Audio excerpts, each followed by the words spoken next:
Few more seconds.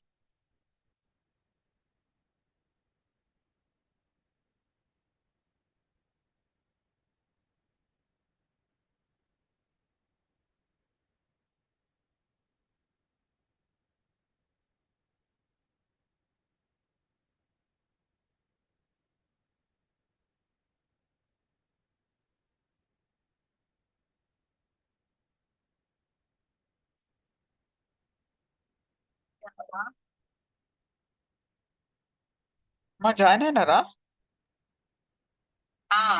I log in, Ma. I was waiting for you to finish. Okay. Co-host వచ్చిందా? ఏమ్మా? Co-host ఇచ్చిందా? లేదు, ఇప్పుడైతే మళ్ళీ లాగిన్ అవుతున్నాను.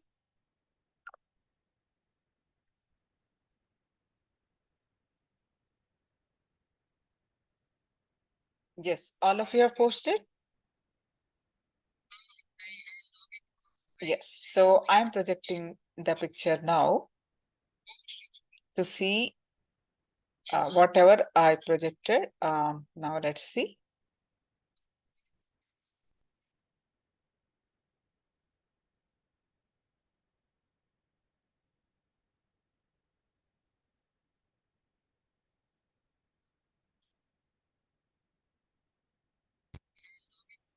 Yes, so I'm projecting the picture now to see whatever I projected. Now let's see.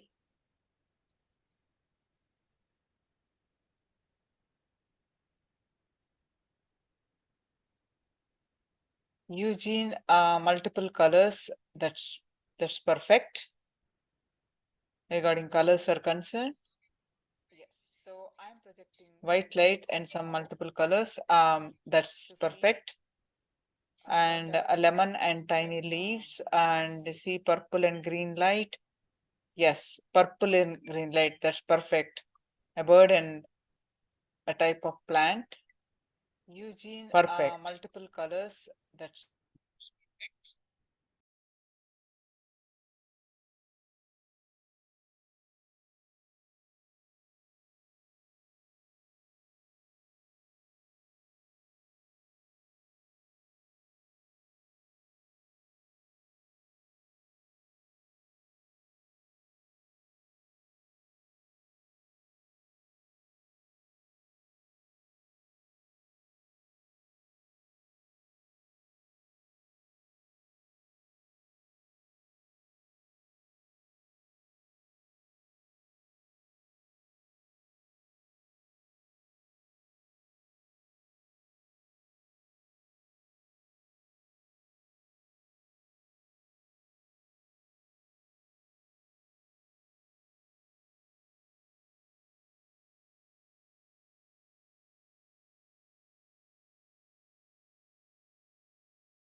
yes. Now we are ready to move on to our next session. We are going to learn the next, about the chakras, the Anahata chakra, the first chakra. We're going to learn about the chakras. Very interesting sessions. Please listen carefully and understand and relate and actively participate. Yes, now we are ready.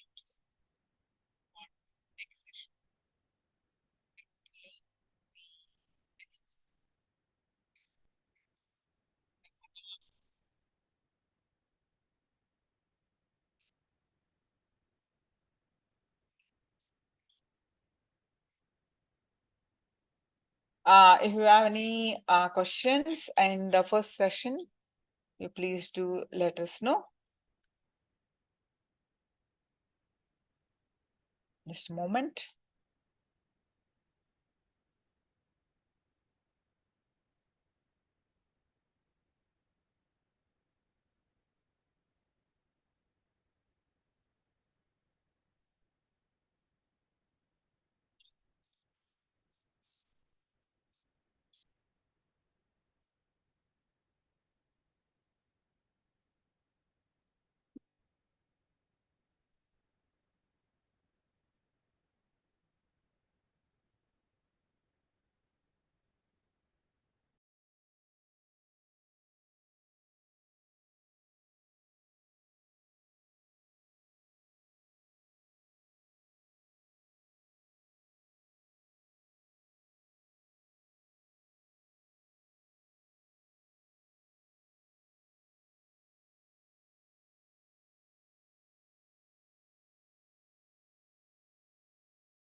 If chakras are not physical, how they cure physical illness? A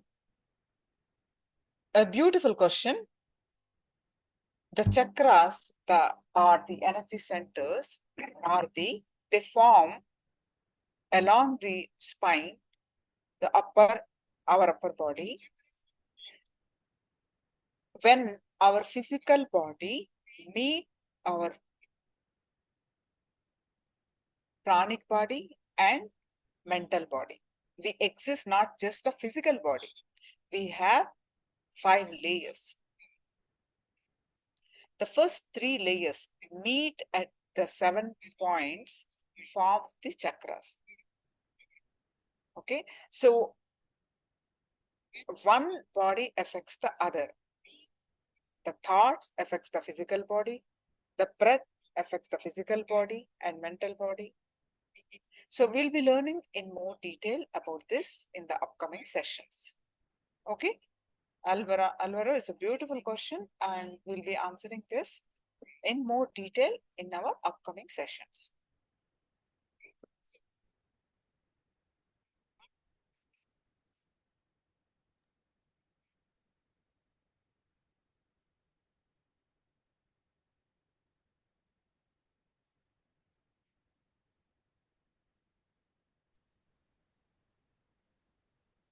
So we will have our next session.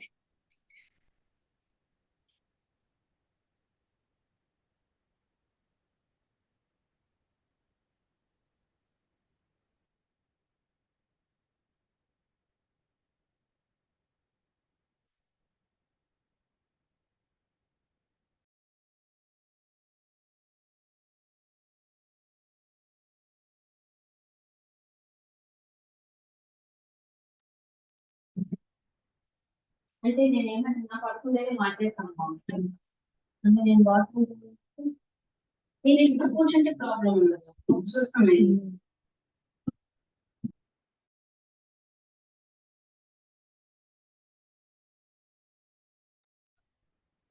Nithyananda everyone. Let us begin with the Satguru Vandana.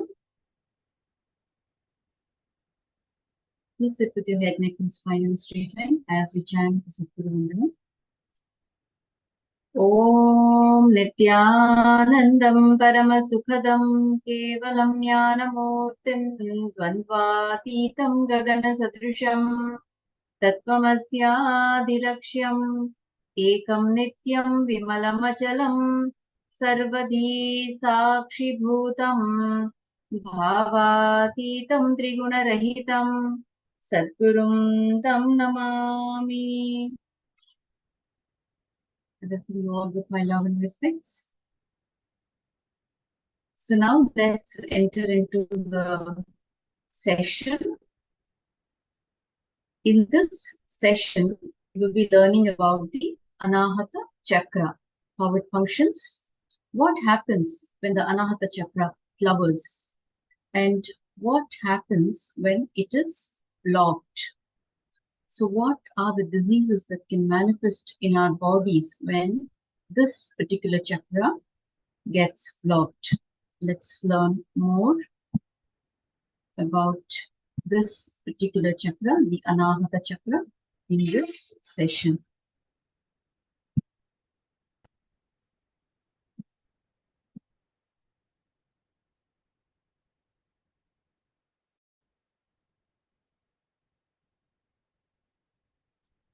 The Anahata Chakra is located at your heart center. Anahata means that which cannot be created and is associated with unconditional love.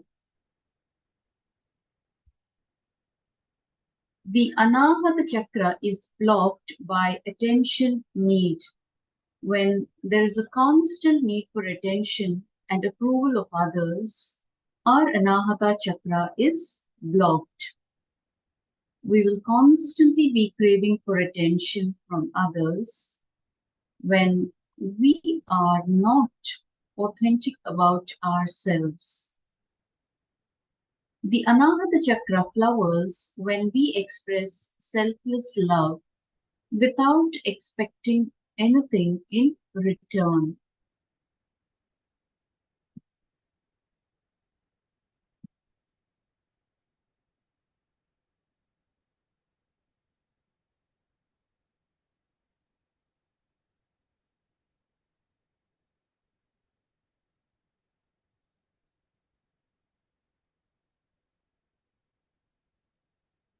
Yes. So when the Anahata Chakra gets blocked, you seek attention from others. Let's understand what does attention need. When we need something, that something is not love, it is attention. We don't need love because we are love ourselves. So when we say that we need love, when we say that we need to be loved, we are really in need of attention, not love.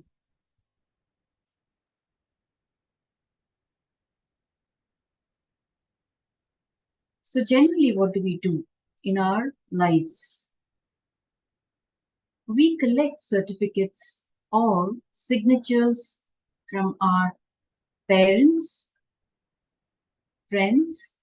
It can be either your boyfriend or girlfriend, depending on your gender.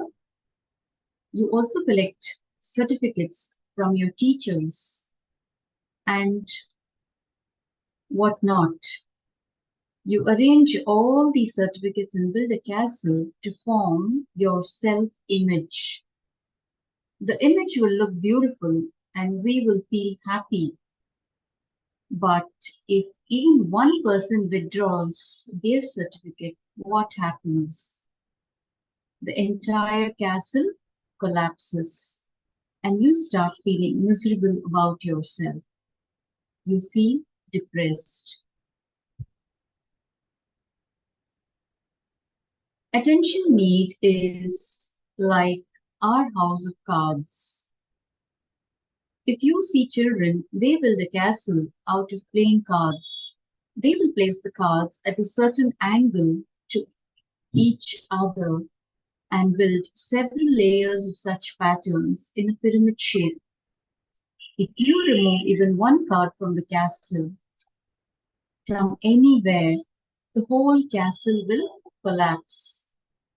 The higher the castle, the more are the chances of collapsing.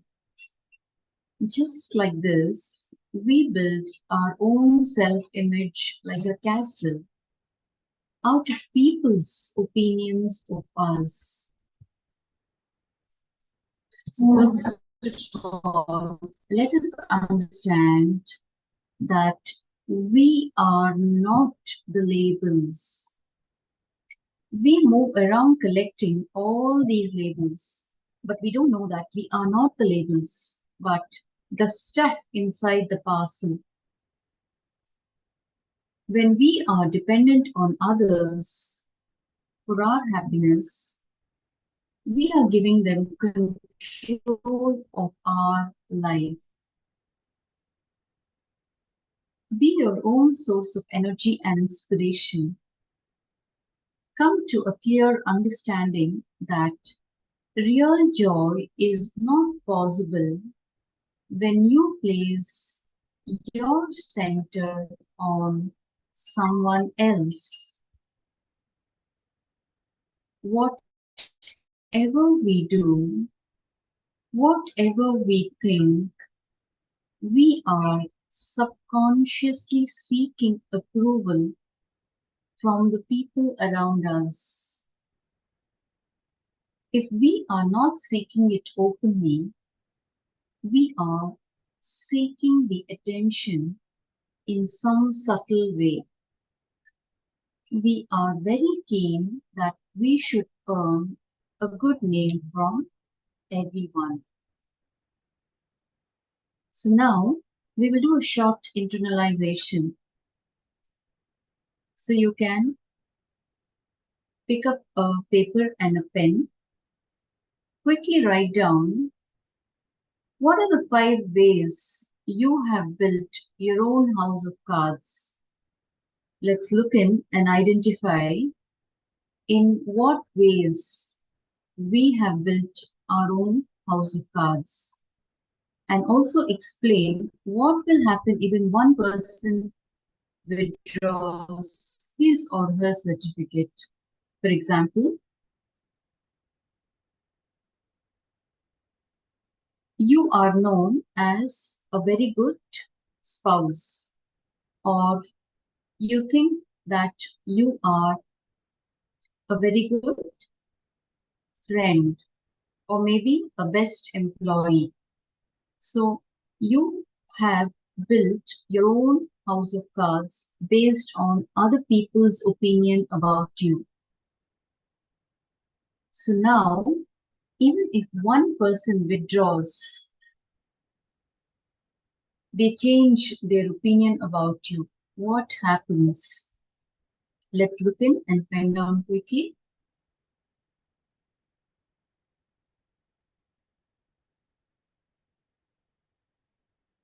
You could be known as a best teacher, a best friend, a wonderful spouse, a wonderful mother,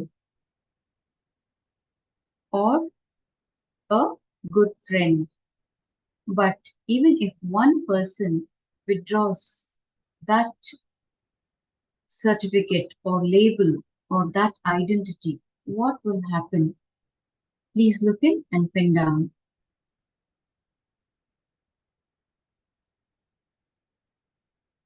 Let's just take 2 minutes.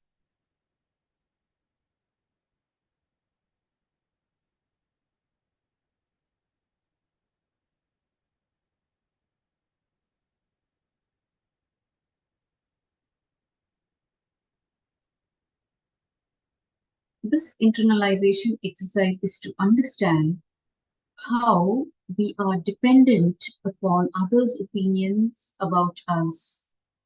So when the opinion about us, the identity that we carry changes, what happens within us? It is to understand ourselves much better. So let's quickly look in and finish this exercise. Only when you do this exercise, you will understand what happens when our Anahata chakra is blocked and how to unblock it. We will be further learning it.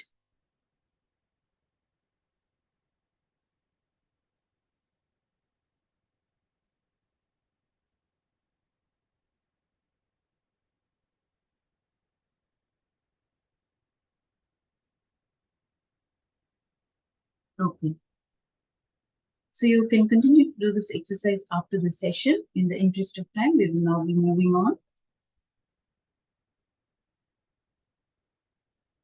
So in this session, we will also be learning how to create more energy to heal the heart chakra. Let us understand with the help of a story. So what is love? How do we love? What is our understanding about love? So Sage Valmiki, who was one of the well-known saints of ancient India, wrote the book. It is one of the greatest stories enjoyed and loved throughout India and Southeast Asia. Valmiki actually lived much of his life as a thief. And how is it that he became a saint? The story begins with Narada, who was also a great sage and enlightened being. He was a wandering person and also a great devotee of Lord Vishnu, who is the preserver in the Hindu group of gods. He is one of the gods in the Trinity.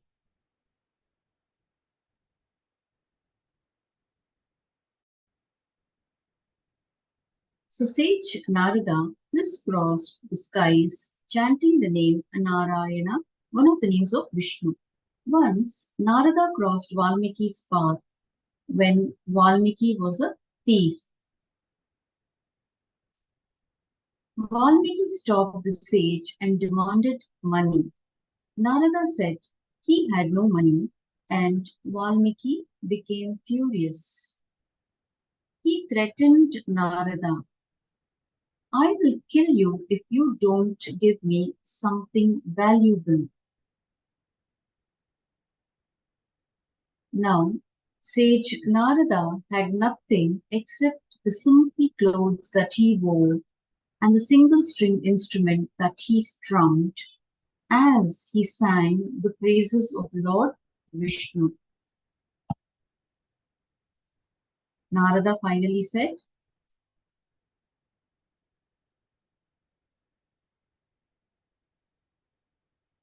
Narada told Valmiki, the only valuable thing I have is the mantra, Narayana. I always repeat it. I can teach you this mantra. Valmiki asked, what will it give me? Narada replied, chant this mantra, and when you die, you will not die alone. The Lord will be with you. Valmiki wasn't impressed. He said, it is useless. In any case, I won't die alone. My entire family will join me. I live for them. I steal for them, and I have no need for your mantra. Find something valuable to give me, or you will die. Narada begged for mercy, but Valmiki wouldn't budge. Narada finally said, please go and ask your family members, who among them will walk with you to the gates of death? If even one of them sincerely agrees, you can come back and kill me. Narada offered to remain where he was until Valmiki returned. Valmiki proudly went home to his son, whom he dearly loved and who loved him in return. So he addresses his son and asks, when death calls me, will you join me? Valmiki asked. The son was shocked. He said, no, of course not. You are old and it is time for you to go. I have a life. Don't you think you should let me be? Valmiki was shattered. Next, he asked his wife, who would surely be with him always. He asked her, dear, will you join me when I die? His wife hesitated and replied tenderly, if you go and I go with you, who will take care of your children? Valmiki then asked his old parents. They too refused to go with him. They wanted to live for some more years. In tears, Valmiki went back to Narada. He told him what had happened and cried sadly. Narada comforted him. No one and nothing will come with you when you die. None of your relatives, none of your things, nothing will come with you. You will go alone when death calls you. The only thing that can go with you is the name of the Lord. Valmiki then understood that no one he loved and for whom he had stolen for would join him in his death. He alone would have to be responsible for what he became in his life. The moment he had this great understanding, he chose a different path for himself. Sage Narada initiated him into the Narayana mantra. When Valmiki uttered the word Narayana, he experienced his true blissful nature and entered into a deep meditative state and stayed in that state for hundreds of years. During this time, an anthill grew on top of him. In Sanskrit, Valmiki means ant hill. He was known by that name ever since. When he finally emerged from, Valmiki was no longer a thief, but an enlightened sage. Now, we will look at the Apta Pramana. What is Apta Pramana? The authorities of Hinduism, the Vedic rishis and scientists who time tested and verified the science. We will look at an example of selfless love. A beautiful incident happened in the life of Ramanuja, who was also an enlightened master. If you study the life of Ramanuja, you will see how he used every step of his life to move towards enlightenment. When his teacher initiated Ramanuja, he gave him a special chant. The teacher told him not to pass on the chant to anybody, and that if he did so, he would go to hell. Ramanuja asked him, what would happen to the others with whom he might share it? The teacher said that they would be led to salvation. What would we have done? Naturally, we would have kept quiet, thinking, why unnecessarily go to hell? Ramanuja immediately stood on a platform in a temple and called out to the whole village. He immediately stood on a platform in a temple and called out to the whole village. He loudly pronounced the chant given by his teacher and told the people, let you all go to heaven. I am not bothered about me going to hell. Let you all reach heaven. When you are deeply in love, you feel as if your whole being is open and you are ready to go to any extreme for the sake of anybody. You are ready to go to any boundary as there is nothing to protect you within your being. Your being is totally open. You don't feel insecure when you are wild with love. So understand, respect is not love.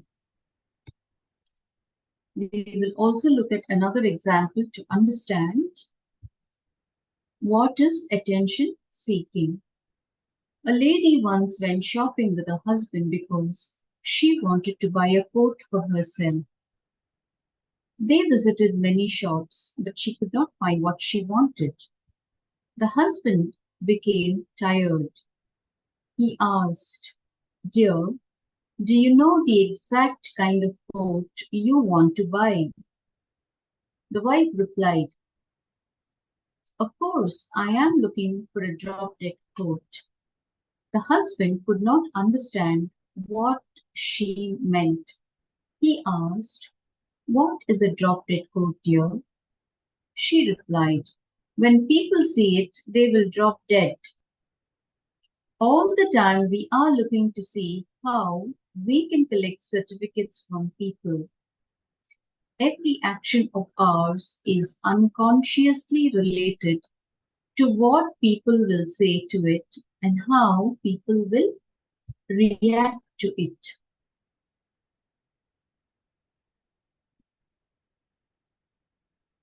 Now, let us look at the Atma Pramana. There are two types of love. One is the exploiting love, the other sucking love. Exploiting, sucking love, and the other is chaste love. Chaste love, when it opens, the first thing you will feel towards the person is, I will be integrated to him. What a being. The exploiting or sucking love will feel, let me possess him and do what I can get out of him. Chaste love means the moment you fall in love, it will be, wow, I have decided I will be integrated to him from my core. That is the first decision I took when I had darshan of Arunagiri Yogeshwara. These words are Swamiji's words. In his own words, he describes his relationship, his bonding with his guru, his master, who was Arunagiri Yogeshwara. So,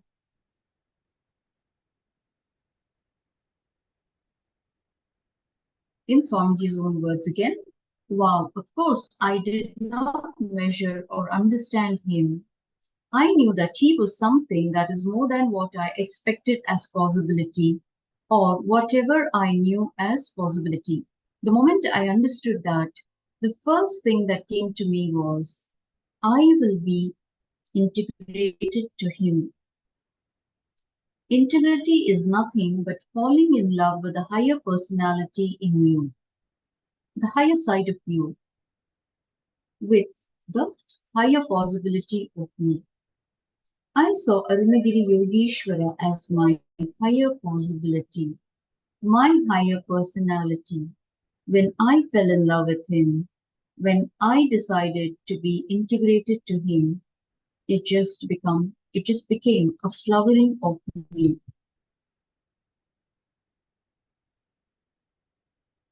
So now we will also understand why do we bother so much about others' opinions about us. The first reason, we do not know anything about ourselves. We know ourselves only through others' opinions of us, only through others' certificates. The second reason, when others give us their approval and attention, they are actually giving us energy to move on. Attention is energy. That is why we feel so boosted when they give us attention in such good spirits. It is a subtle form of energizing ourselves, and we are not even aware of this. So, what is the solution to seeking attention? Constantly, we are trying to get the external world to give us certificates or attention. Our inadequate inner image makes us want this attention from others. So, what is the solution for this? The solution is becoming more responsible and taking on more responsibilities. So, understand, expansion is life. Life always demands your expansion because expansion is the natural law of life. That is why you carry such a deep fear of life, especially life in the form of other people, because people are the most living expression of life. The more you engage with life, the greater the expansion that will be demanded of you. Whenever you're feeling weak, tired, and powerless, the first thing you should do is this. Immediately take on 10 responsibilities and commit to fulfill them within an impossibly short time. Shake your inner space so powerfully with that commitment that there will be no way for weakness and tiredness to grow inside you. So, what is responsibility? Living and responding to life from the truth and understanding that you are the source of, and therefore you are responsible for all happenings in and around you.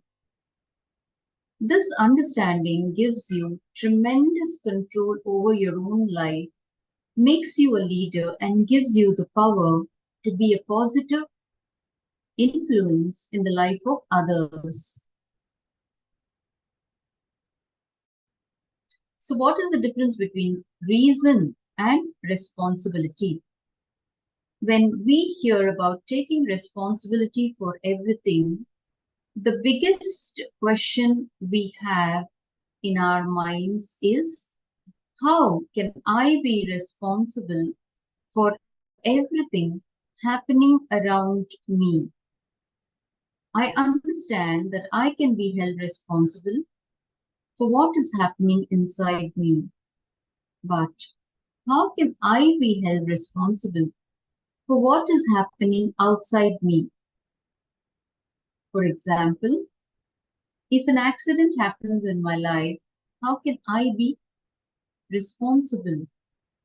All of us ask this question, isn't it? We question ourselves. Now, understand there is an important difference between being the cause of something and being responsible for it.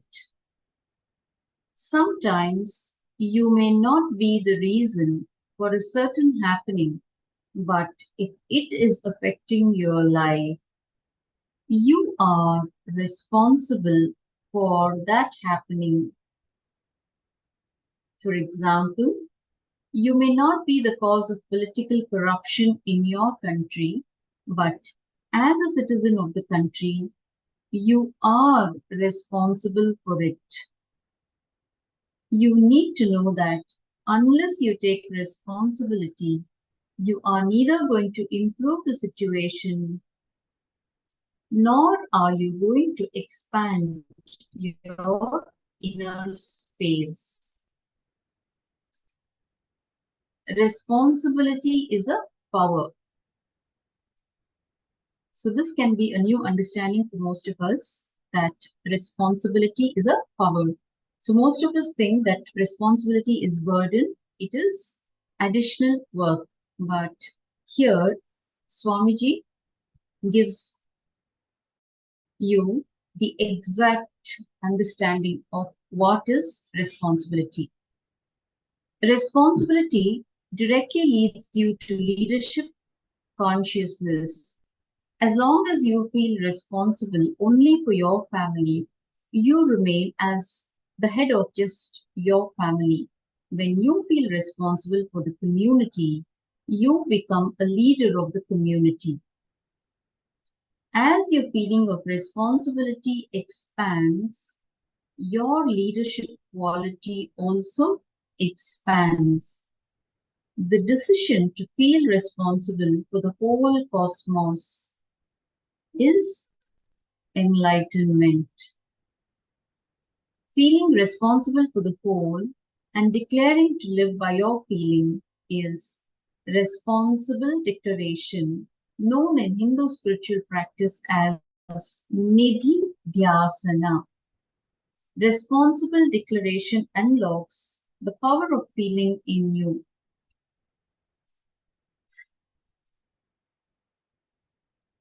So what opens the Anahata chakra? What opens the Anahata chakra? So it is one of the beautiful meditation techniques that is gifted to humanity. The Maha Mantra opens the chakra, the Anahata chakra. Once this chakra opens, it can be kept active by taking up more and more responsibility. So now we will all be doing the Mahamantra meditation.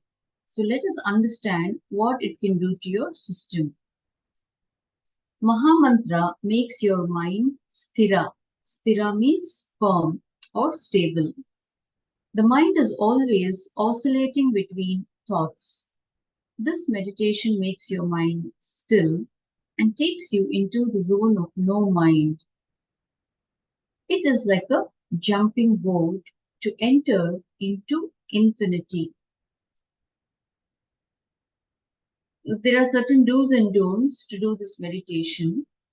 So we will also look at what needs to be done before and after the meditation. So this meditation should be done on an empty stomach, either early in the morning or before breakfast, either by yourself or in a group. The total duration is just 21 minutes. Stress total involvement and awareness on the humming. So you will be humming, producing the humming sound. We will explain the steps in detail. You should become the humming. And also a disclaimer, you may feel vibration in various body parts. Do not worry about it and just focus on humming. The energy may cause coughing, coughing, etc. This is normal, so just cough and go back to humming. So what do we need to do? First of all, sit comfortably wherever you're seated. Sit in such a way that you don't have any kind of distractions. Please make yourselves comfortable because you will be sitting in the same position for the next 21 minutes. So sit comfortably either on the floor or on your chair with your head, neck and spine in a straight line. Wear an eye band and close your eyes.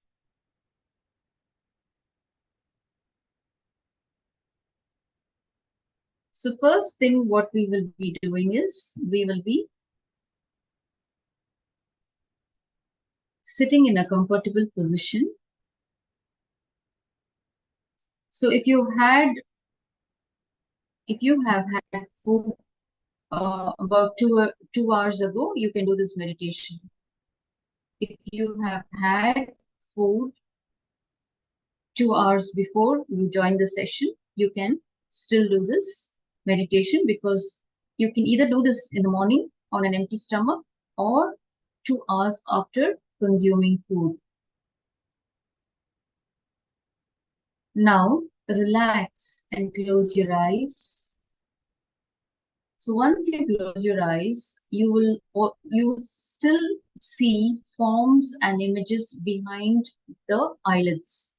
To erase this, imagine that your eyes have become stones.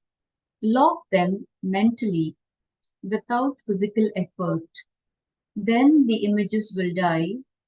Harden your eyeballs with mental effort. Place your tongue on the upper palate, locked. This will stop your verbalization. You need to follow all these steps to experience the meditation, the after effects of meditation. You will have a very beautiful experience when you follow these steps. So please listen to these instructions and follow these instructions. The hardened eyeballs and locked tongue will help still the mind. This is only to start up and only requires a maximum of 1 minute. So you can drop after a minute. That is, first thing is you will visualize that your eyeballs have become stone, and then you will lock your tongue. You will place your tongue on the upper palate locked, which will stop the verbalization. When you visualize that your eyes have become stones, the visualization stops. Now keep your lips together and produce the sound from inside. You will be doing the humming. It is like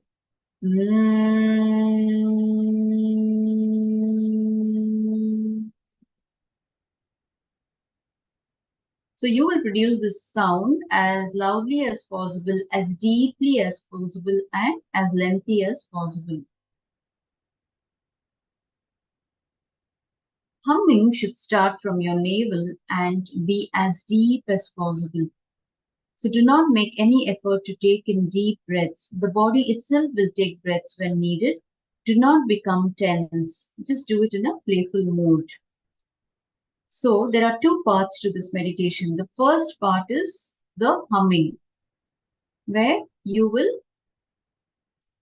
hum for the first 10 minutes. After 10 minutes, you will hear the voice stop, which will be followed by light music.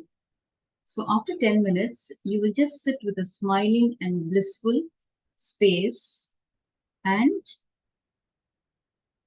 focus on your Anahata chakra. So what happens during this time is the energy that is created by humming will enter all the corners of your being and cleanse it totally.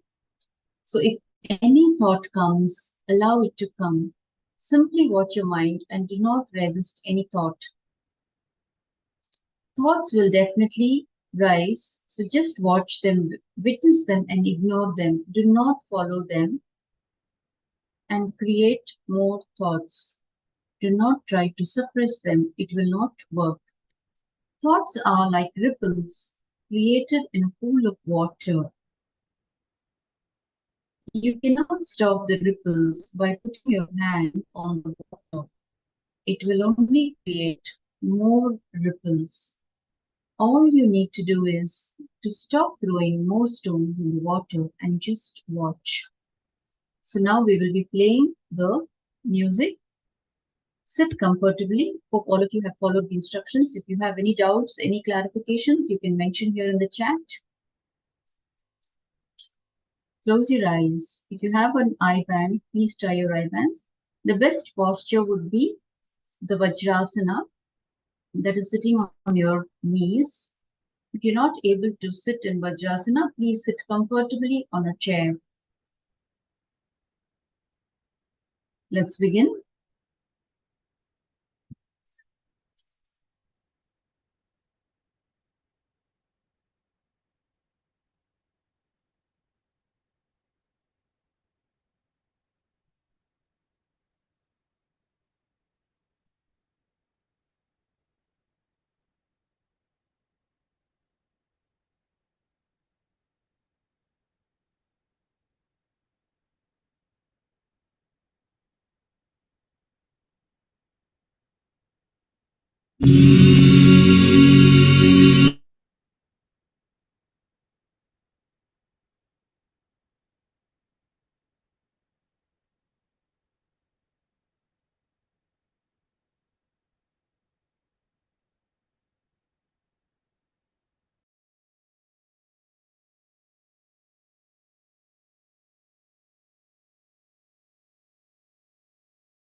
Sorry for the technical glitch. We will continue the meditation.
You can now stop the humming. Keep your eyes closed. Continue to keep your eyes closed and focus on your Anahata chakra.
Yes, you can all relax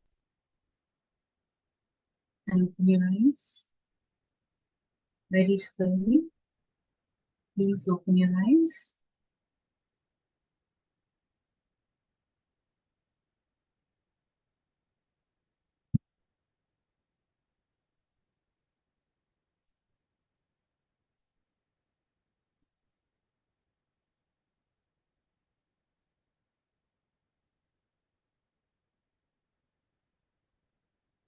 So with that, we now come to the conclusion of this session. Continue to remain in the same posture. Observe what is happening within you. So until the next Acharya is here, continue to sit in the same posture with your eyes closed. We will now conclude this segment with the Purna mantra. Please sit with your head, neck, and spine in a straight line. Put your hands together and let us chant the Purna mantra. Om Purnamada Purnamidam Purnat Purnamudachyate Purnasya Purnamadaya Purnamevavasishyate Om Shanti Shanti Shanti Hari Om Tat Sat Sarvam Bhagavat Shri Nithyananda Paramashivam Padukarpanamastu Om Nithyanandam. Thank you all. Nithyananda.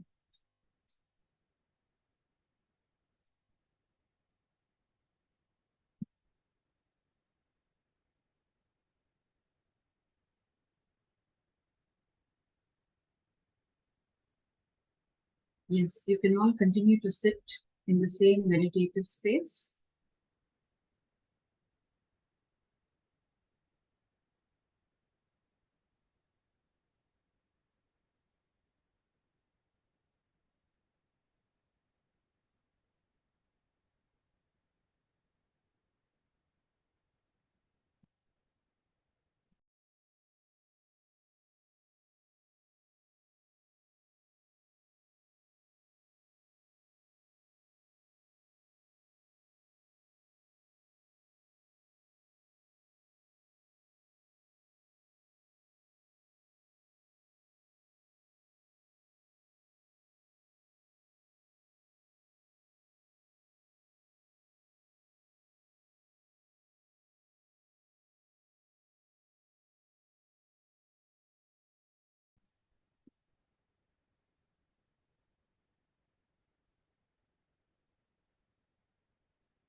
And every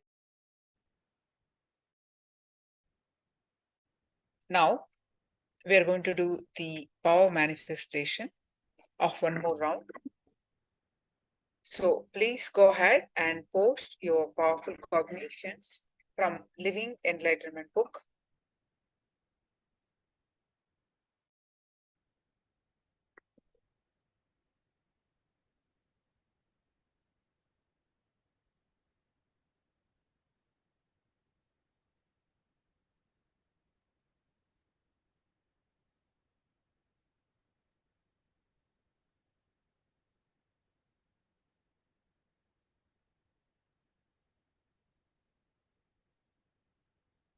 Please go ahead and post your powerful cognitions from Living Enlightenment book. We are going to do one more round of third eye power manifestation.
So now,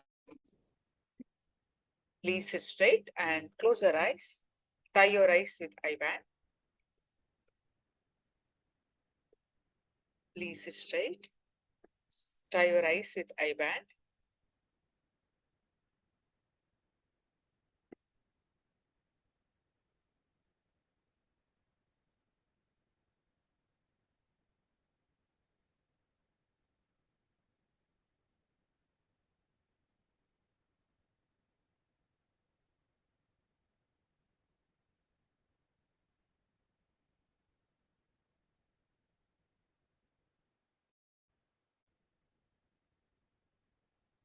And start chanting the Mahavakya.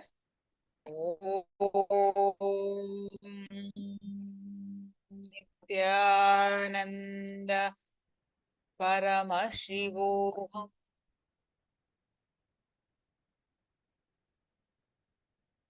Om Nithyananda Paramashivoham. Start chanting the Mahavakya and experience the space of oneness. With that space of oneness, manifest the power of the. So I am going to project the picture. Please start chant the Mahavakya.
Yes, I'm projecting the picture now.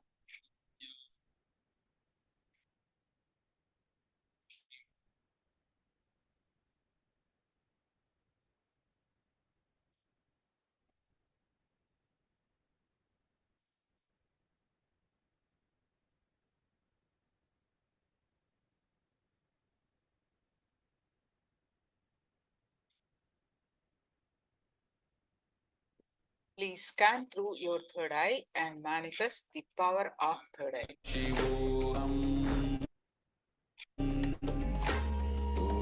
Om Nithyananda Paramashivoham. Om Nithyananda Paramashivoham. Om Nithyananda Paramashivoham. Om Nithyananda Paramashivoham. Om Nithyananda Paramashivoham. Om Nithyananda Paramashivoham. Om Nithyananda Paramashivoham. Om Nithyananda Paramashivoham. Om Nithyananda Paramashivoham.